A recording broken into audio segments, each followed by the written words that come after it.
Ayan, 4:27 na mga ka-farmers. Pakita ko lang yung mga tinaniman ko ng saging. Itong buong gilid na to. Ayan, makikita nyo yung mga walang dahon-dahon na yan. Yan, tanim din yan. Nandun.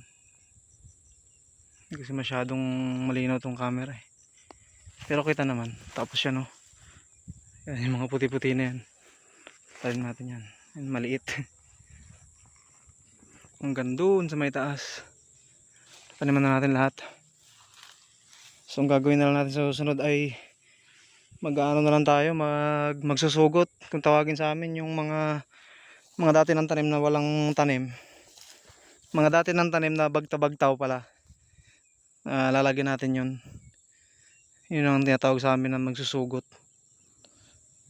ng tanim. So meron pa tayong itatanim na isa. Ganda no. Puno na. Punta na ako sa gawin doon tapos baba na rin tayo.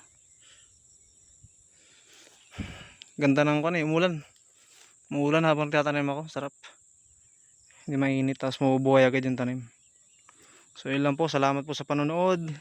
Like, share, and subscribe po. Maraming salamat, bye bye.